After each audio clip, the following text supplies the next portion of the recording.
শুনে নেন, কোরআন কাকে বলে বুঝে নেন, হাদিস কাকে বলে বুঝে নেন। চোখের পানি ছেড়ে কান্দে, আল্লাহ আমি সালাবা বেগানা মহিলার গোসল করা দেখে ফেলেছি। আজকে কত মেয়ে পার্কে যে আড্ডা মারতেছে রে মুসলমান। আজকে জিনা ব্যভিচার এত ভাবে হয়েছে।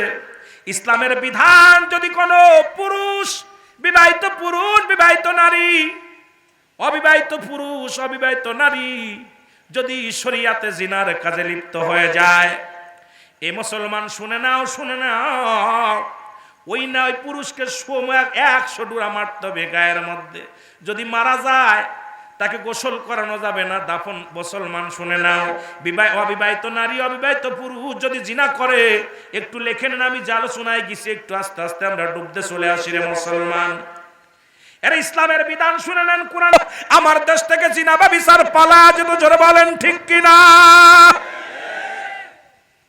কথা বুঝেন, কোয়েন ঠিক না, বুঝা ঠিক পেন না। আবার যদি কোনো বিবাহিত নারী, বিবাহিত পুরুষ যদি জিনা করে, শাস্তির বিধান হলো এই নাভি পর্যন্ত তাদের মাটির নিচে পুঁততে হবে, কঙ্কাল নিক্ষেপ করতে হবে। যতক্ষণ পর্যন্ত মৃত্যুবরণ না করবে ততক্ষণ পর্যন্ত মারতে হবে। যখন নিশ্চিত হয়ে যাবেন মারা গেছে, সঙ্গে সঙ্গে তারে উত্তোলন করবেন। সে কাফন পাবে না, জানাজা পাবে না, সে দুনিয়ার কোনো দাফন পাবে না। দিবালয়ে মানুষের সামনে কুকুর শিয়াল দিয়ে লাশটা খাওয়া দিতে হবে। যদি একটা লাশ যদি এই রকম কোনো বিবাহিত নারী, বিবাহিত পুরুষের বিচার হতো, আল্লাহর কসম, আল্লাহর কসম, আল্লাহর কসম, রাজশাহীর জমিন থেকে জিনা বা বিচার পালায়া যাইতো, জোরে বলেন ঠিক কিনা? আজকে বউ থুয়ে বিদেশে গেলে বউরে আর পাওয়া যায় না। কথা কয় না কেন?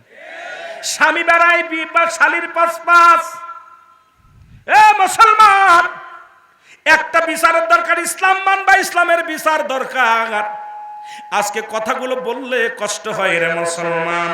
এগুলো আমাদেরকে জানার দরকার, বুঝার দরকার, এটা পালন করার দরকার, মানার দরকার, জানতেও হবে, মানতে হবে। এগুলো মানিয়া যদি জীবন গড়তে পারি তাহলে আপনার আমার জীবন বড় ধন্য হবে। জোরে জোরে বলেন ঠিক কিনা? হযরত সালাবা রাদিয়াল্লাহু তাআলা চোখের পানি ছেড়ে কান্দার ডাকতে বলে, মালিক রে, আমি অপরাধী, আমি বেগানা মহিলার গোসল করা দেখে ফেলেছি, আমি জালিমদের অন্তর্ভুক্ত হয়ে গেছি, আমি ইসলাম থেকে খারিজ হয়ে গেছি, আমি কেমন মুসলমান? আজকে ইসলামের বিধান শোনো বাবা। উনি বলেন, এই কথা যদি আমার রসুল জেনে যায়, আমার নবীর দরবারে জায়গা হবে না। এই কথা যদি আমার রসুল জেনে যায়, আমার মুসলমানদের মধ্যে জায়গা হবে না। আমি আমার রাসূলের দরবারে যাব না। হযরত সালাবা কাঁদতে কাঁদতে ফালায়া চলে গেলেন মরুর প্রান্তরে। রাসূলুল্লাহ নামাজ শেষ করে কয়েকটা দিন হয়ে গেল। ফেরেশতা জিবরিল এসে বলে, হুজুর, সব সাহাবীদেরকে নিয়ে আপনি নামাজ আদায় করেন, সালাবার দিকে একটু লক্ষ্য করেন। নবীজি বলেন, সাহাবীরা, আমার সালাবা কই? আমি তো আমার সালাবারে দেখতে পাই না। নবীজি যখন বললেন, সাহাবীরা বলে, হুজুর, আমরা তো অনেকদিন হয়ে গেল তাকে দেখি না, তাকে তো দেখি না, নামাজে আসতে দেখি না। আমার নবী বলে, খবর নাও। খবর নেওয়া হলো, বাড়িতে নাই, কোন আত্মীয় স্বজনের বাড়িতে যাই নাই। নবীজি আমার ডাকতে বলে, এ উমার, এ আমার আবু বকর, শোনো শোনো, আমার সালাবার খবর নাও, কোথায় গেছে খবর নাও।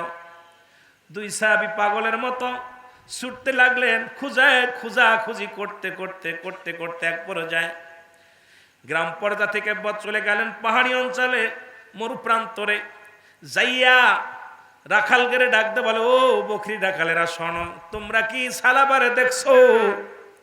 বলতেছে, আমরা তো কোনো সালাবা টালাবা চিনি না, আমরা কোনো মুসলমানদের চিনি না, তবে একটা লোক লম্বা, গায়ের রং শ্যামলা, এই লোকটা প্রতিদিন সকালবেলা ঘুম থেকে উঠে হাঁটতে হাঁটতে এই পাহাড়ের উপরে ওঠে, আর সন্ধ্যা নেমে আসলে পাহাড় থেকে নামে।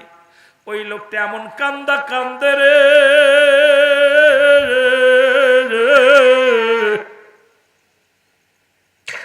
ওই যুবকটার কান্না দেখে আমাদের বকরিগুলো খানা খায় না। ওই যুবকটার কান্না দেখে রে আমাদের উটগুলো খানা ছেড়ে দিছে।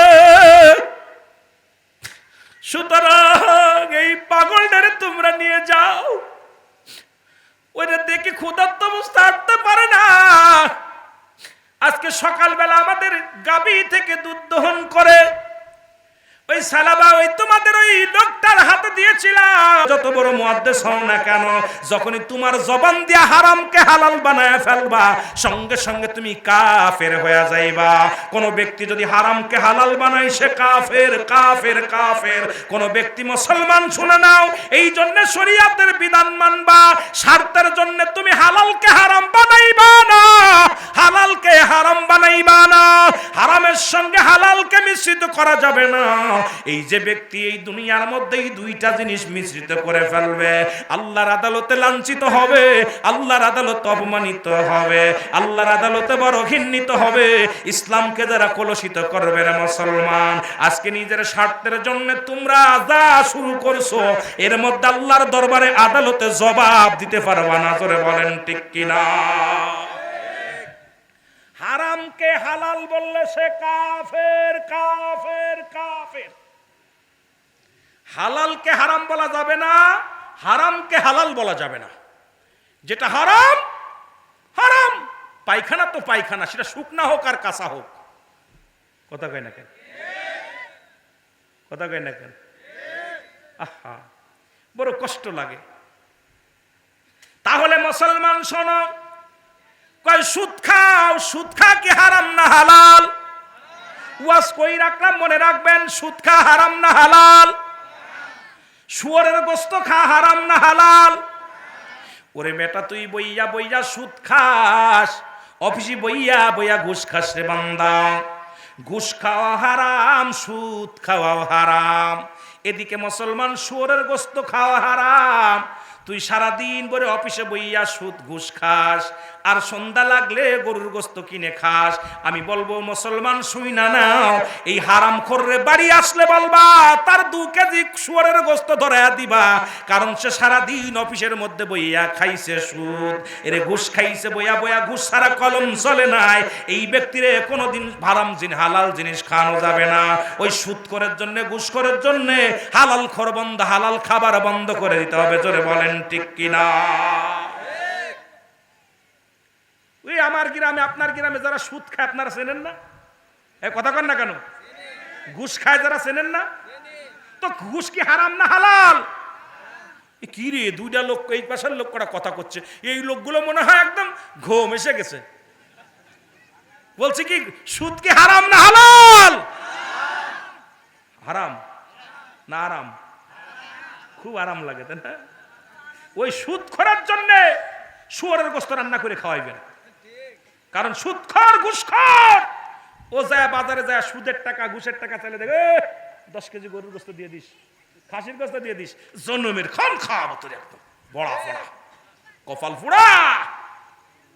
যেটা বলেন ঠিক কিনা? গরুর গোশতের দাম কমে যাবে, 200 টাকা কেজি হয়ে যাবে যদি সুদখোররা না খায়। যেটা বলেন ঠিক কিনা? সুদখোর, ঘুষখোর খানা বন্ধ করে দিলে গরুর গোশতের দাম কমে যাবে। যেটা বলেন ঠিক কিনা? আজকে আমার দেশে যে সুদখোর আর ঘুষখোর যেভাবে বাড়ছে, আহা, প্রতিটা অঞ্চলে সুদ, সুদ, সুদ আর ঘুষ, এগুলো পরিহার করতে হবে।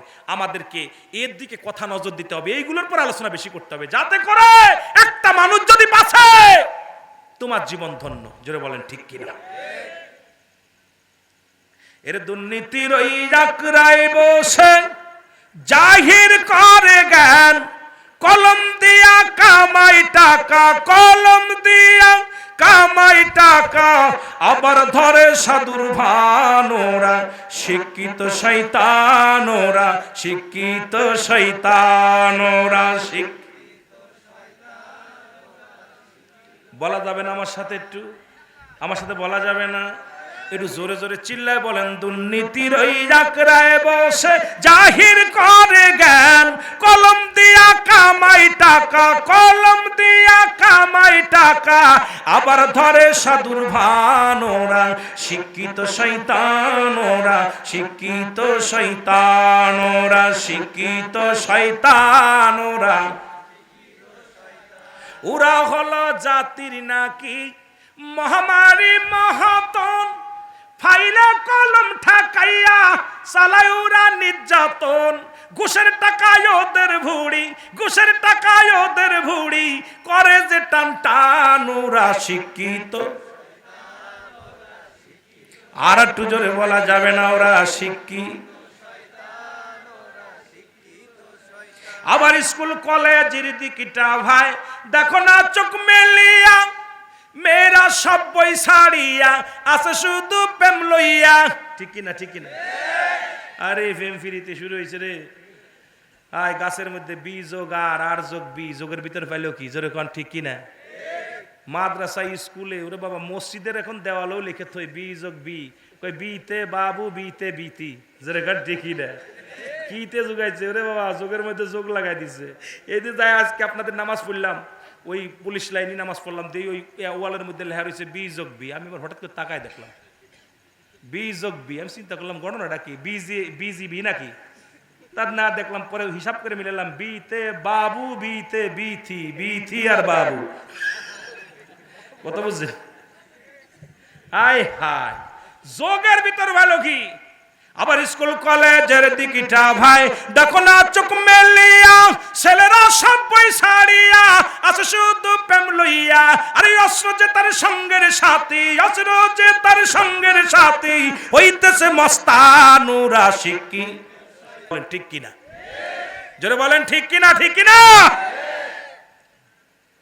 সেই সত্য কথাগুলো বললে বিড়াল বেজার, গরম ভাতে বিলাই বেজার। তাফসির মাহফিল ওদিকে না যে আপনি দিকে আমি কোনো দিকে যাইতে পারছি না, ওয়াজ তো যা করার দরকার করছে, আমি একটু গল্প করেই যাই। কথা কর না কেন? একটু গল্প করে যাই। দুনিয়ার মুসলমান গভীর মনোযোগ, মনে আছে নি হযরত সালামা রাদিয়াল্লাহু তাআলার কথা? দুধগুলো পানি, চোখের পানিগুলো পড়ে পড়ে দুধগুলো ভেসে গেছে। ডাকতে বলে তুমি কে গো? ডাকতে বলে তুমি কে গো? বলে আমি হলাম নবীর সাহাবী হযরত আবু বকর সিদ্দিক রাদিয়াল্লাহু তাআলা আনহু। বলে তুমি কে গো? বলে আমি হলাম হযরত উমর ফারুক রাদিয়াল্লাহু তাআলা আনহু। সুবহানাল্লাহ বলেন না। বলে তোমরা কেন আসছো? বলে ওই লোকটার বিবরণ দাও। কয় লোকটার বিবরণ এই, কয় বসে থাকেন, সন্ধ্যা যখন নামবে ওই লোকটা কাঁদতে কাঁদতে পাহাড় থেকে নামবে। দুই সাহাবী বসে আছে, হঠাৎ দেখে সালামা রাদিয়াল্লাহু তাআলা আনহু পাহাড় থেকে কাঁদতে কাঁদতে আল্লাহ, ওরা আদম যেমন কেঁদেছিল রব্বানা যালামনা আনফুসানা ওয়া ইল্লাম তাগফির লানা ওয়া তারহামনা লানাকুনান্না মিনাল খাসিরিন। হায় আল্লাহ, আমি জালিমদের অন্তর্ভুক্ত হয়ে গেছি রে। ওরে আদম কাঁদতে কাঁদতে চোখের পানি ফেলাইয়া এই চোখে মুখে ঘা হয়ে গেছিল, কাঁদতে কাঁদতে সোনার দেহখানা কঙ্কাল করে ফেলেছে। তুমি আমি কত গুনাহ করছি, একদিনও চোখের পানি ফেলতে পারি না। কত পাপ করছো, কত মিথ্যা বলেছো, কত মানুষের কষ্ট দিছো, কত নামাজ ছেড়ে দিছো, একদিন চোখের পানি ছাড়ো নাই। অথচ বাবা 360 দিন মুসলমান, 350 বছর পরে আদম নবী কানলো গুনাহ মাফের জন্য। তোমরা কেন গুনার ভয় কয় না? অন্তর ভিতর গুনার ভয় নাই, অন্তর ভিতরে মরণের ভয় নাই, অন্তরের ভিতরে একবারও কবরের ভয় নাই। বড্ড কষ্ট লাগে রে রাজশাহীর বাবারা, শোনো, কার জন্য তুমি এত অপরাধ করো, কার জন্য এত অপরাধ জগতে জড়াইছ? এ মুসলমান, গভীর মনোযোগ। হযরত সালমান রাদিয়াল্লাহু তাআলা যখন নেমে আসলেন, হযরত ওমর ফারুক, হযরত আবু বকর সিদ্দিক রাদিয়াল্লাহু তাআলা দুজনে হাত ধরে ডাকতে বলে, সালমান রে, তোমারে কি হালাত,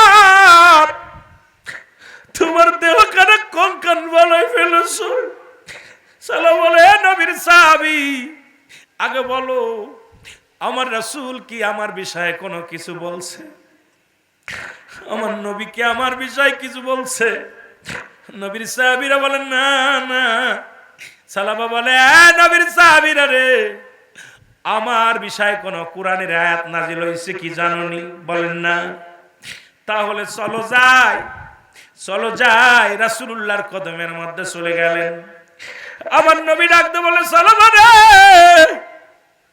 তোমাকে আমি অনেকদিন দেখি না, কোথায় ছিলা? বলে, হুজুর, আগে আমি জানতে চাই আমি কি জালিমদের অন্তর্ভুক্ত হয়ে গেছি?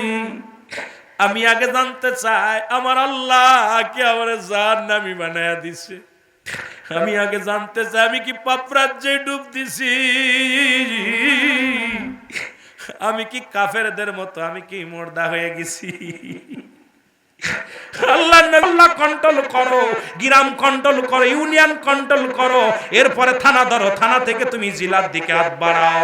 আজকে যদি গোটা এলাকার মুসলমান গুলো এদিকে যদি একটু লক্ষ্য রাখতে পারতাম, নিজের ফ্যামিলিটাকে বাঁচাইতে পারতাম, নিজের আহলে বায়াতদেরকে বাঁচাইতে পারতাম, আমার বিশ্বাস ইসলামের শান্তির এই বাণী ওরা যদি আবার জানতো, আর এই শান্তির বাণী যদি ওদের কাছে পৌঁছায় দিত, ইসলামের পতাকা পথ পথ করে আকাশে উঠতো, কেউ ঠেকাইতে পারতো না। জোরে জোরে বলেন ঠিক কিনা? আহা, অধিকাংশ মানুষ আমরা বিপদগামী, সব মানুষ বিপদগামী হয়ে আছে। এরে আল্লাহর নবী কার সালাবারে তওবা করো। একটা ভুল করছে, খালি বেগানা মহিলা দেখছে তাই এরকম কাঁদতেছে, আর আমরা পরের মেয়ের হাত ধরে নিয়ে হোটেলে যে থাকি, পরের মেয়ের হাত ধরে নিয়ে ঘুরে বেড়াচ্ছি। এত সহজ! ইসলাম যেটা হারাম বলেছে তোর হালাল করার কোনো বৈধ নাই। তোমার পক্ষের জন্য ঘুরাইবা না, ইসলাম ওটা হারাম বলেছে। হারামকে হালাল বলার অধিকার তোমাকে কেউ দেয়া হয় না। জোর বলেন ঠিক কিনা? এ আমার ভাইরা, আমার বন্ধুরা, আমার আল্লাহর নবী তওবা করে দিলেন। সালাবা দুই একদিন পরে দুনিয়া থেকে বিদায় হয়ে গেল, মারা গেল। আল্লাহু আকবার। এত কান্দা কেঁদেছিল, এত আল্লাহর ভয় তার অন্তরের ভিতরে ছিল, এত প্রেম তার, এত নবীর প্রতি এত প্রেম ছিল, আল্লাহর প্রতি তার কত ভয় ছিল, জাহান্নামের ভয় ছিল, জান্নাতের আশা ছিল তার অন্তরের ভিতরে। সালাবা মারা গেল।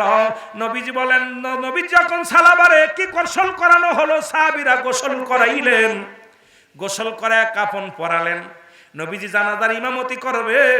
সাহাবীরা বললেন, নবীজি বললেন, সাহাবীরা তোমরা কাতার বন্দী হয়ে যাও, আমি নবী আজকে সালাবা রাদিয়াল্লাহু তাআলার জানাজা পড়াইব। নবী জানাজার দিকে যায়, জানাজা শেষ হয়ে গেল। এবার সাহাবীরা হযরত সালাবা রাদিয়াল্লাহু তাআলার লাশখানা কাঁধে নিলেন। কাঁধে নিয়ে যখন হাঁটতে শুরু করলেন, হযরত ওমর ফারুক ডাকতে বলি, ইয়া রাসূলুল্লাহ, ইয়া হাবিবাল্লাহ, আপনি এত পিছে পড়ে গেছেন, একটু তাড়াতাড়ি হাঁটেন। নবী কয়, আমার সাহাবীরা আস্তে চলো,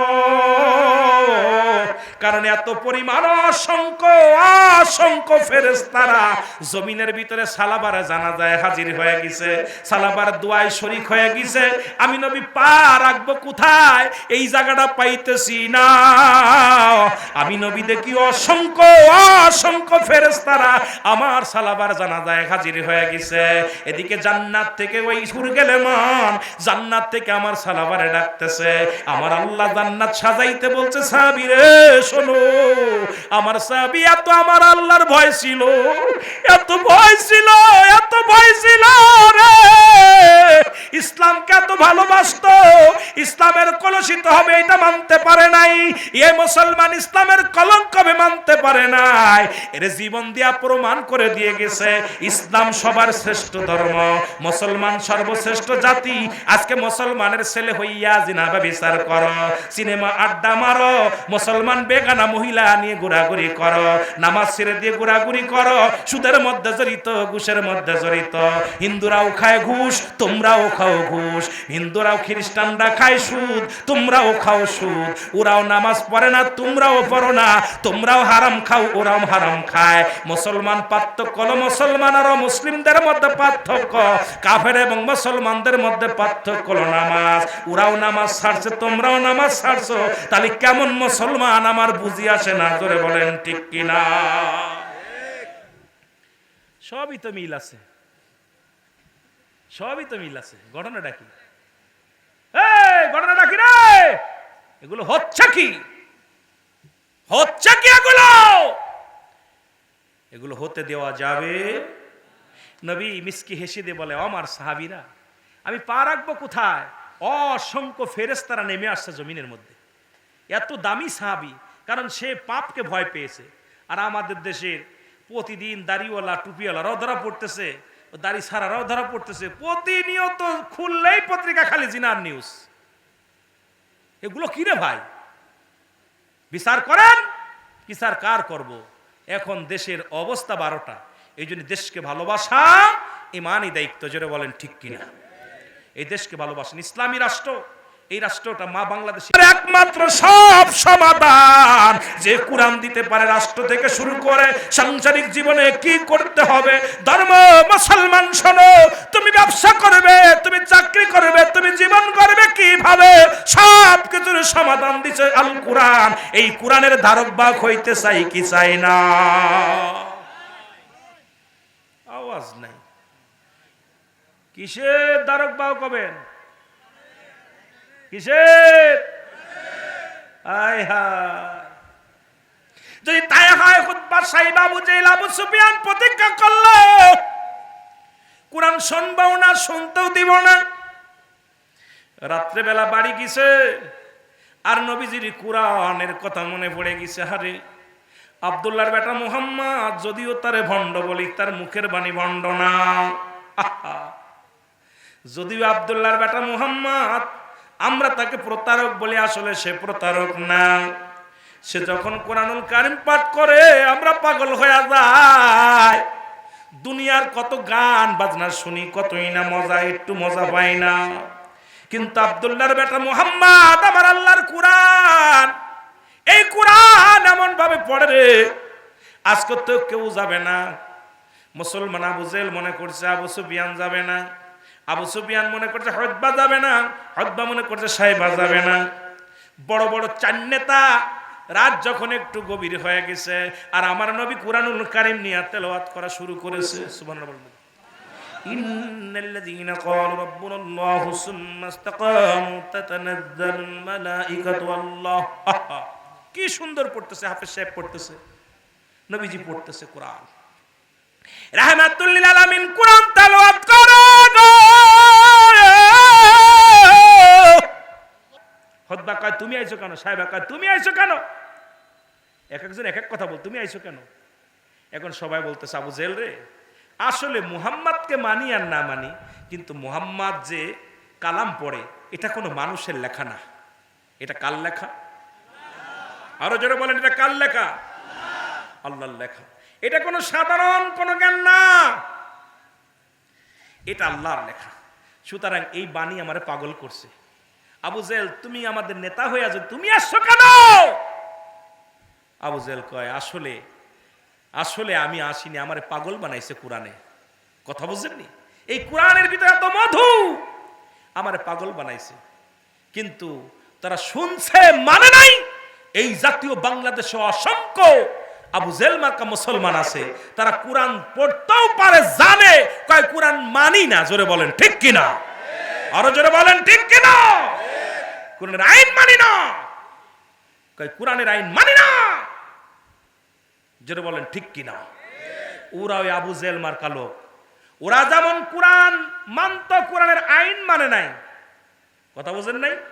এটা খোদা পাঠাইছে, খোদাই কালাম। এটা ওরা বুঝতো, এটা ওরা বুঝতো, জানতো। কিন্তু নবী যখন বিধানের কথা বলছে যে এটা করা যাবে না, এটা করতে হবে, তখন কি করছে? এই হারাম খোরেরা বলছে তোমার কথা মানতে হবে। আব্দুল্লাহর বেটা মুহাম্মদ এটা বন্ড প্রতারক। কারণ কুরআন তারা মানে, কোরআনের আইন মানে নাই। আজকে বাংলাদেশে অসংখ্য জালিম আছে যারা কুরআন মানে, যেটা আল্লাহর বিধান, কিন্তু কুরআনের আইন চালু করতে গেলেই এটা ক্ষতিগ্রস্ত। তারা বলে এটা মানতে রাজি নাই, এটা মানা যাবে। তাহলে কি কোরআন মানা হলো? কথা কয় না কেন?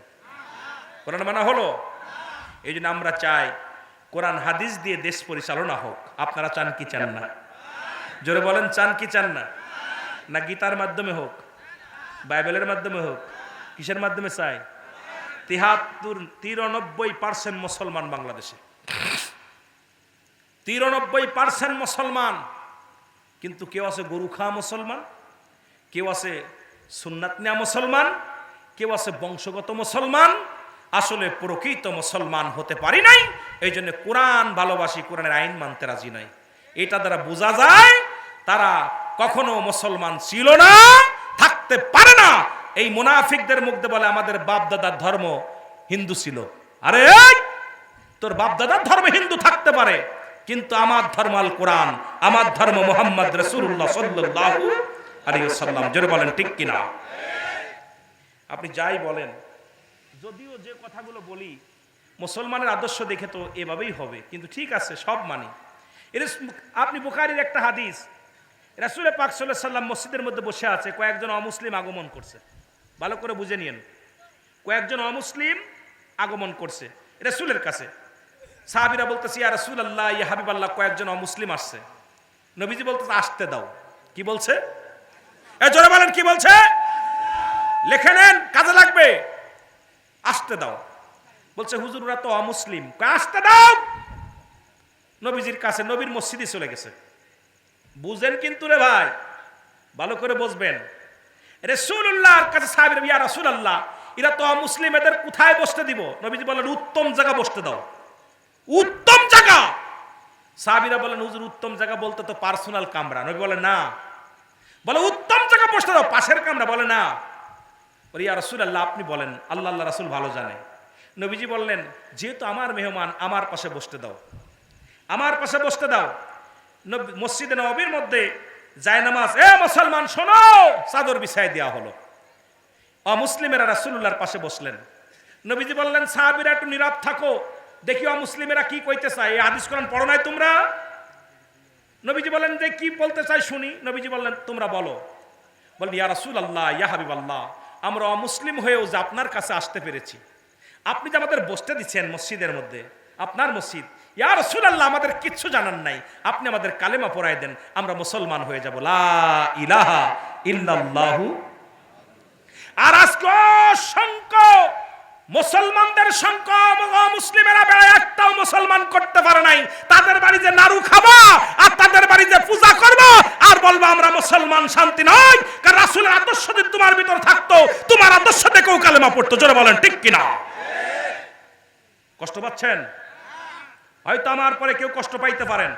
সত্য কথা আমাকে বলতে হবে, মরতে হবে। আমাকে যখন চিনতে পারবো, দুনিয়া সবাইকে চেনা যাবে। জোরে বলেন ঠিক কিনা? পরবাদ এমনি বলতে নাই। কুষ্টিয়ার লালন, ওর একটা হয়তো বলতে, লালন কোনো দলিল না, তবে কথাটা বলতে এই জন্যে, লালন কি বলছে জানেন? আগে নিজকে চিনতে পারলে অচিনারে চিনা যাবে। মানারাফান নফস কালবুস সালিম। আলেম ওলামা গভীর মনোযোগ। আর অ্যারিস্টটল, সক্রেটিস, যার বই না পড়ে কেউ বৈজ্ঞানিক দার্শনিক হতে পারো নাই, উনি লিখলেন নো দাইসেল, নিজেকে নিজে চিনতে হবে। কোথায় এত পণ্ডিতি? আমি নিজের ঘর ঠিক করতে পারি নাই, বেপর্দা, ঘরের মধ্যে পর্দা নাই, ঘরের ভিতর নামাজ নাই, ঘরের ভিতর বিবি বেপর্দায় চলে, মেয়ে বেপর্দায় চলে। আজকে অধিকাংশ বাড়িতে, মুসলমানের বাড়ি পর্দা বলতে নাই। আজকে বাজারে যাবেন, দেখবেন অসংখ্য নরনারী, সব মুসলমানের মেয়েরা। আরে ঘর ঠেকাতে পারো নাই, পরকে কেমনে ঠেকাবা? তোমারটা ঘরে রাখো, তখন যখন যাবে তখন দেখবে ওরাও চিন্তা করবে কিরে মুসলমানের মেয়েরা তো মার্কেটে আসে না, মুসলমানের মেয়েরা তো পর্দা ছাড়া বাইর হয় না, মুসলমানের মেয়েরা তো নামাজ ছাড়ে না, মুসলমানের মেয়েরা তো লাইম পার্কে যে আড্ডা মারে না। মুসলিমেরা আমাদের আদর্শ দেখে ওরা ঈমান আনত, কিন্তু আমারটা যায় যদি ওখানে ওদের সাথে আড্ডা মারে, ওদের সাথে যায় যদি এক জায়গা বৈশা যদি আড্ডা মারে, নামাজ ছেড়ে দেয়, বেপরদাই চলে, ইহা দ্বারা বোঝা যায় আমাদের কপাল খারাপ, আমরা আবু জেহেলের বংশধর। জোরে বলেন ঠিক কিনা? কথাগুলো বলতে হবে, কারণ মরতে হবে। আমি খুব দুঃখ, আমার এক ছোট বোন ছিল, উনি লেখাপড়া করতো, তো ওনার সাথে এক হিন্দু মহিলা ছিল। একদিন বোরকা পরে সালাম দিছি, আমি কই কিরে বোরকা, কয় ভাই উনি মুসলমান না হিন্দু। উনি সালামের ওয়ালাইকুম আসসালাম। তা বন্ডি তুমি কোন ক্লাসে? কয় ইন্টারে পড়ি। তা তুমি বোরকা পড়ছো, হিন্দু মানুষ। কয় ভাই আমার যে বান্ধবীরা আছে সবাই বোরকা পড়ে যায়, আমার লজ্জা লাগে বিলে আমি বোরকা পড়ছি। এরপরে কয়েক মাস পরে দিকে মুসলমান হয়ে গেছে। আয় হায়। এরপরে মুসলমান হওয়ার পর আমার কাছে, ভাই আমি আপনার বোনের সাথে বেড়াই, ওরা কোরআন শরীফ তেলাওয়াত করে, নামাজ যে সময় টিফিন হয় আমরা ঘুরে বেড়াতে যাই, ওরা ওই ইসের মধ্যে যায়, কমান্ডোমির মধ্যে যাইয়া অজু করে যায়, নামাজে বসে নামাজ পড়ে। আমি ওইসব দেখে দেখে সহ্য করতে পারিনি। এরপরে এগুলো দেখে আমার মন চাইছে যে আমি কি করতেছি, ওগেরটাই সঠিক, আমি মুসলমান হয়ে গেছি। আর আমাদের চরিত্র ফুলের মতো পবিত্র, নামাজ পড়ি না একক, তো দাঁড়াই করি প্রস্রাব। জোরে বলেন ঠিক কিনা? জোরে বলেন ঠিক কিনা? কষ্ট হচ্ছে আপনাদের? ছেড়ে দিতে বললে ছেড়ে দেবো, ভয় নাই, ছেড়ে দিব। ইসলাম কেমন জিনিস শোনালেন নবীর সাহাবী সালামা রাদিয়াল্লাহু তাআলা। নবী বললেন তার বিধান একটু বলে যায়, বুঝলে আপনারা কষ্ট পাবেন, মুসলমান কথাটা বলার দরকার। উনি একদিন রাসূলুল্লাহর পিছে নামাজ আদায় করে রওনা হলেন। রাস্তার মধ্যে আসতেছিলেন, হঠাৎ রাস্তার পাশ দিয়ে যাইতেছিলেন, এক বাড়িতে দেখে একটা মেয়ে গোসলখানায় গোসল করতে উলঙ্গ অবস্থায়। দেখা পর ওনার নজর চলে গেছে ওদিকে। নজর চলে যাওয়ার পর বলতেছে, আমার আল্লাহ, আমি পাপী হয়ে গেছি, জালিম হয়ে গেছি।